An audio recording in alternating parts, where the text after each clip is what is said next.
A happy day, it's a happy night. Welcome to my channel, please subscribe.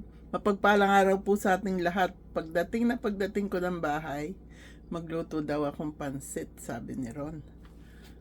Buti na lang nung isang araw, nag-uwi po ako ng roasted chicken. Ayan po, kinuha ko na yung likod at saka mga pakpak at hita. Ang kinakain lang naman po ay breast. Kaya titira ko na sa kanya yan. Ang lulutuin ko po ay gusto niya pansit bihon. Ayan, wala naman kang pansit canton. At lalagyan ko ng konting sotanghon. Kasi ako gusto ko yung may konting sotanghon. Ito na po yung laman nung manok na kinuha ko doon sa roasted chicken. At ito naman po yung pinakasabaw niya. Lumabo kasi mainit. Ayan po ang ipansasabaw ko. Masarap na po yan kasi mas roasted yung chicken eh. Kayo po ay magigisa na. Ayan na yung bawang. Sasabay ko na po yung sibuyas para hindi masunog yung ating bawang.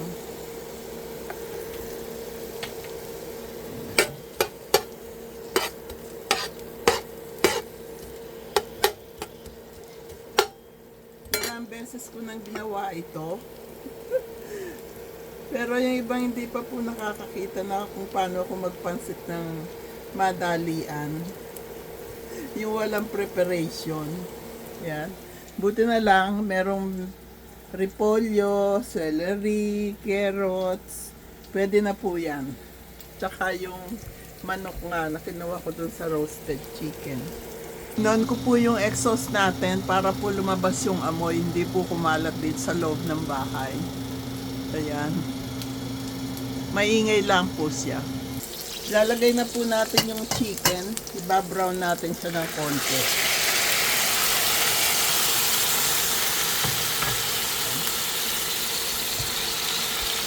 Gusto niya may hipon. Sabi ko, naku, ayoko nang lumabas para bumili pa ng hipon.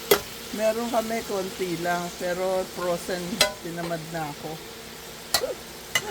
kaming dalawa lang naman po ang kakain. Ayan. Iba-brown ko lang yan. Pagkatapos niyan, yung carrots, yung gulay. At tapos yung pansit, pakukuluan ko ulit yan. Lalagay ko na. Madali lang po. Express ito, express. Brown na po yung chicken, kaya ilalagay na natin itong carrots. Sasabay ko na rin yung celery.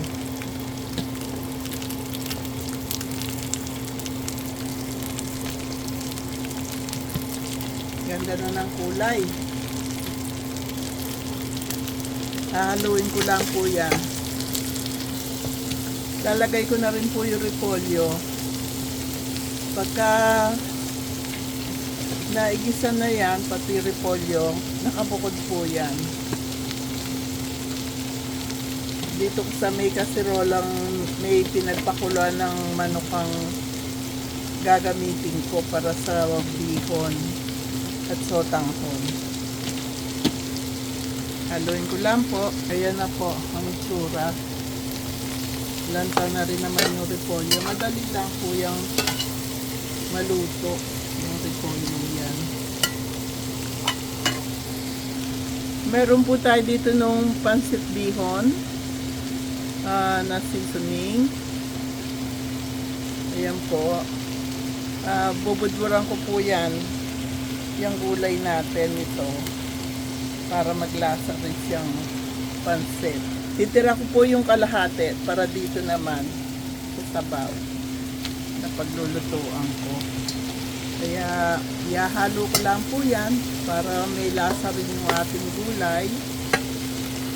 Kaya na po yung ating sahog, chicken at saka mga gulay. Luto na po. Ito naman ngayon ang isasalang ko para lutuin ko po yung bihon. Sasama ko yung natirang kalahati nitong pansit bihon mix. Ayan po. Luto na siya. Alisin ko na siya riyan. Maingay yung ating exhaust fan. Hinop ko muna. Lalagay ko na po itong natirang pansit bihon mix dyan. Yan po ang pampalasa ko. Hindi po ako nagmamagic sarap.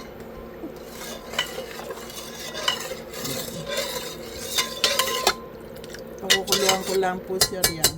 May lasa na po yan.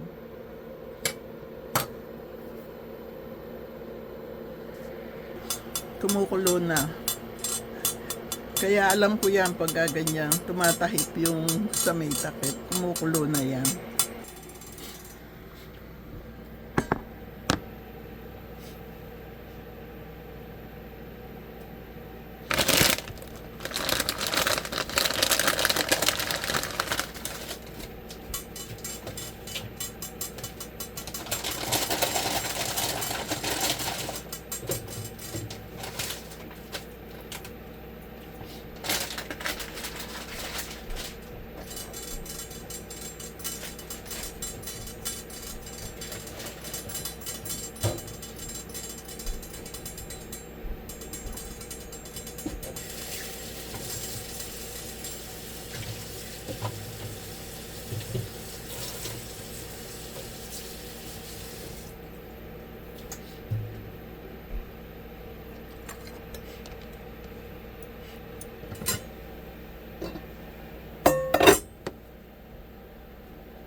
Lalagay ko na rin po itong bihon.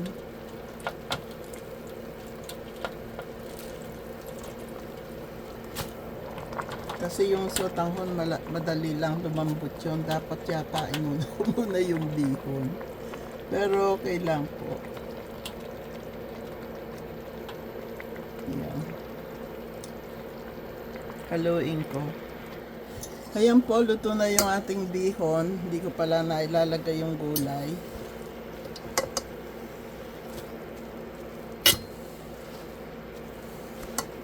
Nahalo ko pa po. Wala na po akong nilagay dyan. Konting toyo po nilagyan ko. Kaya na po yung ating lutong pansit bihon. Hinaluan ko lang po siya ng konting sotanghon. Chicken po sahog niya. Naglagay lang ako ng 1 bouillon chicken cubes. Tsaka toyo. Tsaka yung ano nga yun? Yung bihon po na seasoning. Pansit bihon. Ayan o. Sarap. Nagsandok na rin ako ng para sa akin.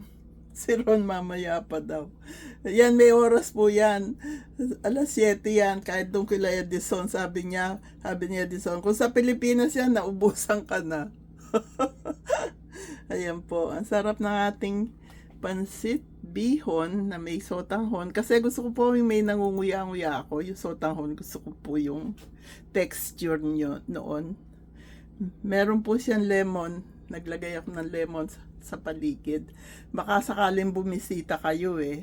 Kaya ginandahan ko ng konti ang aking presentation. Kaya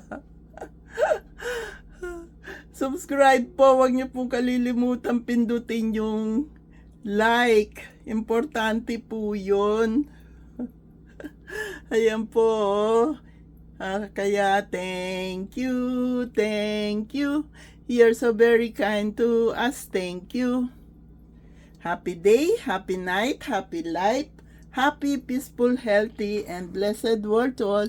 Ayan na po yung ating ginisang bihon na nilagyan ko ng sotanghon.